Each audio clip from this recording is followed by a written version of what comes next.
അപ്പൊ എനിക്ക് 2 സഹോദരിമാരാന്ന് പറഞ്ഞല്ലോ. അപ്പൊ രണ്ടാമത്തെ ആൾക്ക് സ്കൂളിൽ ഒരു പദ്യം ഉണ്ടായിരുന്നു 4ാം ക്ലാസ്സില്. നായര് വിശന്ന് വലഞ്ഞു വരുമ്പോൾ നായക്കഞ്ഞി കരയിട്ടില്ല എന്ന് പറഞ്ഞിട്ടുള്ള ഒരു പാട്ടുണ്ട്. എത്ര പേര് കേട്ടിട്ടുണ്ടെന്ന് എനിക്കറിയില്ല. എനിക്ക് ഇപ്പോഴും ആ പാട്ട് നല്ലോണം ഓർമ്മയുണ്ട്. അതിലൊരു ലൈനുണ്ട്, കണ്ടത് മുഴുവൻ കാട്ടിലെറിഞ്ഞു വീടിന് ചുറ്റും ഓടി നടന്നു എന്നാണ്. ഇവളിത് പാടിപ്പൊന്ന് എന്നെ നോക്കി. വീടിന് ചുറ്റും ഓടല് ഞാനാ, ജഗതി വരും പോലെ ഇത് എന്നെ തന്നെ ഉദ്ദേശിച്ചിട്ട് കെട്ടക്കല് തുടങ്ങി നിലത്ത്. എനിക്ക് അങ്ങനെ ഒരു സ്വഭാവം ഉണ്ട്, ദേഷ്യം പിടിക്കുമ്പോൾക്ക് നിലത്ത് കിടന്ന് ഉരുളും. എനിക്ക് പണ്ട് ചെറുപ്പത്തിൽ ഉണ്ടായിരുന്നു. വീടാണോ നാടാണോ റോഡാണോ എനിക്കൊരു വിഷയമേ ഉള്ള കാര്യമല്ല. ഞാൻ നിലത്ത് കിടന്നു വായിക്കും. ചെറുപ്പത്തിലെ ചെറിയ വട്ടം ഉണ്ടായിരുന്നു സാരം. ഇപ്പോഴും കുറവില്ല.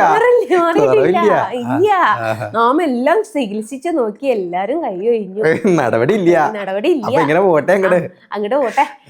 അങ്ങനെ ഇവളിത് പാടല് തുടങ്ങി. അപ്പൊ പിന്നെ അവക്ക് ഞങ്ങളുടെ വീട്ടില് ആ കാലത്തൊക്കെ ഞങ്ങളുടെ വീട്ടിലെ TV ഇല്ലായിരുന്നു. കാരണം എൻ്റെ ഉമ്മ കുറച്ച് ക്യാഷ് ഉള്ള കുടുംബത്തിലുള്ളതാ. വാപ്പ ക്യാഷ് ഇല്ലാത്ത കുടുംബത്തിൽ. ചേട്ടൻ അനിയൻ മക്കൾ തന്നെ, പക്ഷേ ചേട്ടൻ ഇച്ചിരി കാശ് കൂടുതലുണ്ട്, അനിയൻ ഇച്ചിരി കുറവാണ്. അപ്പൊ ഉമ്മാക്ക് എന്താ പറയാ, എൻ്റെ ഉമ്മാന്റെ വാപ്പ എന്ന് പറയുന്നത് KSRTC ഡ്രൈവറാണ്. അപ്പം ഒരു പണക്കാരിയുടെ മകള് എന്നുള്ളൊരു ഞങ്ങളുടെ വീട്ടില് മാത്രമേ TV ഒക്കെ ഉള്ളായിരുന്നു. ഉമ്മാന്റെ വാപ്പ കുറച്ച് തള്ളും കൂടി ആയിക്കോട്ടെ. അപ്പൊ അടുത്തുള്ളവരൊക്കെ TV കാണാനൊക്കെ ഞങ്ങളുടെ വീട്ടിലേക്ക് വരിക. അപ്പൊ നമ്മുടെയൊക്കെ വീട്ടിലുള്ള ഒരു പരിപാടിയാണല്ലോ റിമോട്ടിന് തല്ലുകൂടുക.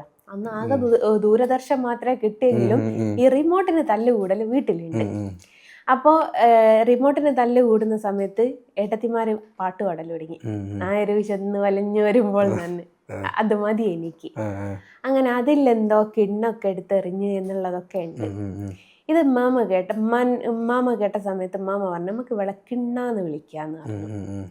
അങ്ങനെ എന്നെ ഉമ്മാന്റെ അനിയത്തിന്റെ 2ാമത്തെ മകനൊക്കെ എപ്പോഴും എന്നെ കിണ്ണാന്നാട്ടോ വിളിക്കാം. കിണ്ണാണ്. അപ്പൊ ഇഷ്ടപ്പെടുന്ന കിണ്ണൻ വരുന്നേ ഉള്ളൂ കഥയിലേക്ക്. അപ്പൊ വരാണ് കിണ്ണൻ ഒരു സുഖല്ല, നമുക്ക് വിളക്കണ്ണാന്ന് വിളിക്കാന്ന്. അങ്ങനെ എന്നെ കണ്ണാന്ന് വിളിച്ചു. വീട്ടിൽ കണ്ണാന്ന് വിളിച്ചു. ഇത് വേറെ എടുത്തും പറഞ്ഞിട്ടില്ലെന്നാ തോന്നുന്നു. എല്ലാവർക്കും അറിയാം. അതല്ല, പക്ഷെ ഇത് വേറെ ഈ പൊതുജനങ്ങളിലേക്ക് ഇങ്ങനെ പറഞ്ഞിട്ടില്ല. എങ്ങനെയാണ് എനിക്ക് കണ്ണൻ പേര് വന്നത് എന്നുള്ളത് അറിയില്ല. അങ്ങനെ വീട്ടുകാർ കണ്ണാന്ന് വിളിക്കാൻ തുടങ്ങി. അപ്പൊ ഞാൻ പറഞ്ഞല്ലോ, ഓർത്തഡോക്സ് ഫാമിലിയാണ്.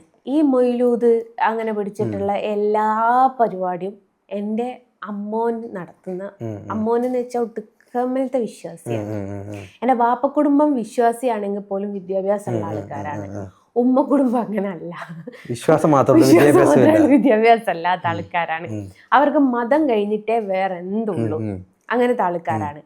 അപ്പം നമ്മുടെ വീട്ടിൽ ഈ കുടുംബത്തിൽ ഈ പറഞ്ഞതുപോലെ മൊയ്ലൂദും കാര്യങ്ങളൊക്കെ കഴിക്കുന്ന സമയത്ത് എന്തെങ്കിലും ഒരു ഫംഗ്ഷന് പോകുമ്പോഴേക്കും ഏട്ടത്തിമാരാരെങ്കിലും കണ്ണാന്ന് വിളിക്കും. അപ്പൊ ഇവരെല്ലാരും അങ്ങോട്ടും ഇങ്ങോട്ടും നോക്കും, ഇത് ആരെയാ വിളിക്കുന്നത്.